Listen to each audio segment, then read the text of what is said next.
Hi friends, welcome to House of Kitchen. இன்னைக்கு நம்ம சேனல்ல ஒரு ஸ்வீட்டான டேஸ்டான ரெசிபி தான் பார்க்க போறோம். எல்லாருக்கும் குலோப் ஜாமுன் ரொம்ப பிடிக்கும்.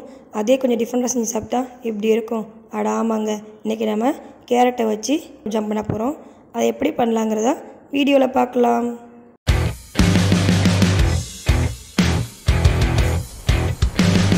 தேவையான பொருட்கள்: 1 கப் துருவின கேரட், 1/4 கப் சீனி, 1 கப் குலோப் ஜாம் பவுடர்,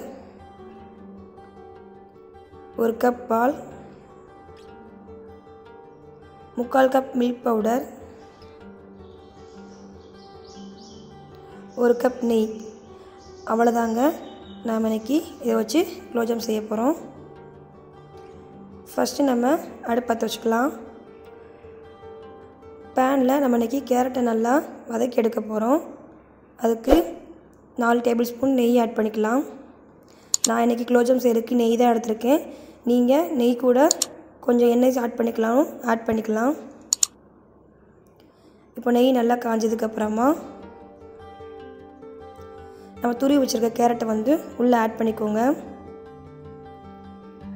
இப்போ நம்ம ரெண்டையும் ஈவனாக மிக்ஸ் பண்ணி விடுங்க. ஒரு 2 மினிட்ஸ் வந்து நெய்யில் வந்து கேரட் நல்லா வதங்கட்டும்.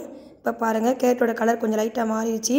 இந்த ஸ்டேஜில் நம்ம எடுத்து வச்சுருக்க பாலை வந்து உள்ளே ஆட் பண்ணிக்கலாம். நல்லா கலந்து விட்டுக்கோங்க. இப்போ வந்து நம்ம கேரட் வந்து பாலில் வந்து நல்லா வெந்து வரணும். அதுக்கு நல்லா ஈவனாக மிக்ஸ் பண்ணதுக்கப்புறமா ஒரு மூடி போட்டு மீடியம் ஃப்ளேமில் நம்ம ஒரு 10 மினிட்ஸ் குக் பண்ணி எடுத்துக்கலாம். இப்போ பாருங்கள், கேரட் வந்து நல்லா வெந்து வந்துருச்சு. அதோட கலர் வந்து நல்லா மாறி இருக்கு. இந்த ஸ்டேஜில் நீங்கள் சீனி ஆட் பண்ணிக்கலாம். நான் இன்றைக்கி 1/4 கப் வந்து சீனி ஆட் பண்ணியிருக்கேன். இப்போ இந்த மூணையும் நல்லா கலந்து விடுங்க.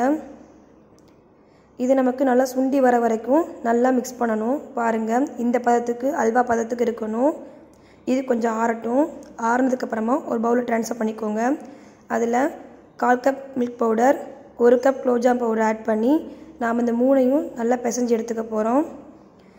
இதில் நீங்கள் பாலோ நெய்யோ எதுவுமே ஆட் பண்ண தேவையில்லை. நமக்கு கேரட்டில் இருக்கிற நெய்யே போதுமானதாக இருக்கும். நல்லா ஈவனாக நல்லா மிக்ஸ் பண்ணதுக்கப்புறமா நீங்கள் எப்பயும் பிசைகிற மாதிரி நல்லா பிசைஞ்சு எடுத்துக்கோங்க. இப்போ பாருங்கள், நான் பால் தண்ணி எதுவுமே ஆட் பண்ணலை. ஆட் பண்ணாமலே நமக்கு நல்லா சப்பாத்தி மாவு பதத்துக்கு நல்லா வந்துருச்சு. இதை நம்ம ஒரு 10 மினிட்ஸ் வந்து ஊற வச்சுக்கலாம்.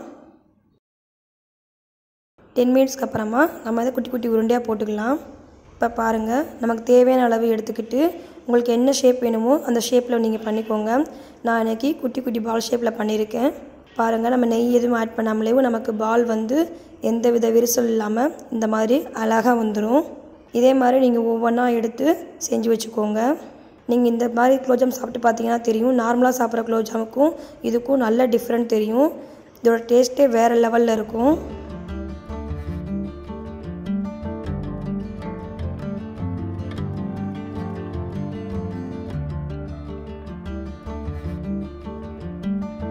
குலோப் ஜாமே டிஃப்ரெண்ட்டாக சாப்பிடணும்னு நினைக்கிறவங்களுக்கு இந்த மாதிரி இதை செஞ்சு கொடுத்தீங்கன்னா ரொம்ப விரும்பி சாப்பிடுவாங்க.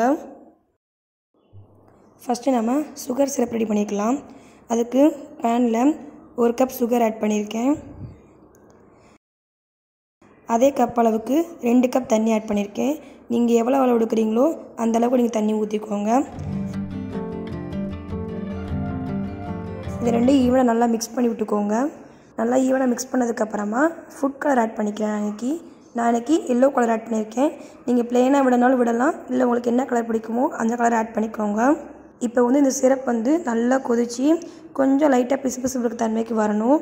ஏன்னா நீங்கள் 10 மினிட்ஸ் சும்மா கொதிக்க விட்டுட்டு இறக்கிட்டிங்கன்னா குலோப் ஜாம் வந்து தண்ணியாக இருக்க மாதிரி இருக்கும். பின்னி பிணைஞ்சி கொஞ்சம் நல்லா இருக்காது. அதனால் ஒரு 15 மினிட்ஸ் ஆகுது கொஞ்சம் நல்லா கொதிக்க விடுங்க. இப்போ நமக்கு சுகர் சிரப் வந்து ரெடி ஆயிடுச்சு. அடுத்து நம்ம குலோப் ஜாம் வந்து நெய்யில் பொரிச்சு எடுத்துடலாம். அதுக்கு நான் 4 டேபிள் ஸ்பூன் நெய் ஆட் பண்ணியிருக்கேன். அதே அளவுக்கு கொஞ்சம் எண்ணெய் ஆட் பண்ணியிருக்கேன்.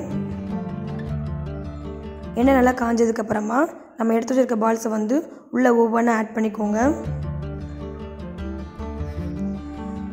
தீயை வந்து மீடியம் ஹீட்லேயே வச்சுக்கோங்க. ரொம்ப ஸ்பீடாக வைக்காதீங்க, இல்லைன்னா நமக்கு வெளியே கருகிரும். உள்ளக்க வந்து குலோப்ஜாம் வெந்திருக்காது, அப்படியே மாவாக இருக்கும். அதனால் மிதமான சூட்டிலே வச்சு கொஞ்சம் பொறுமையாக ஒன்று போல் வேக விடுங்க. இப்போ பாருங்கள், நமக்கு லைட் ப்ரௌனாக இருக்குது. இன்னும் கொஞ்சம் நல்லா வெந்து வரட்டும். பாருங்கள், இப்போ நமக்கு நல்லா வெந்து வந்துருச்சு. பாருங்கள், ஒரு விசில் கூட இல்லாமல் ஒரு குலோப்ஜாம் கூட நமக்கு உடையலை. எவ்வளோ அழகாக ஷேப்பாக வந்திருக்கு பார்த்தீங்களா?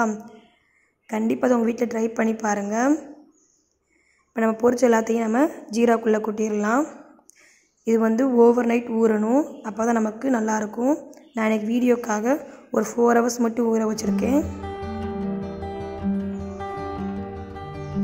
கிட்ஸ்லாம் அது ரொம்ப விரும்பி சாப்பிடுவாங்க, ஏன்னா அவ்வளோ டேஸ்ட்டாக இருக்கும். இப்போ நம்ம பிளேட்டிங் பண்ணிடலாம்.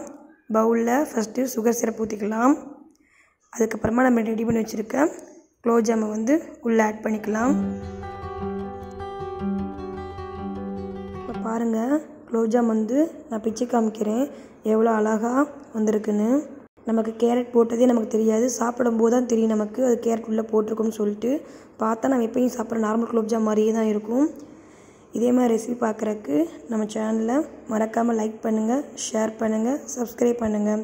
Thank you friends.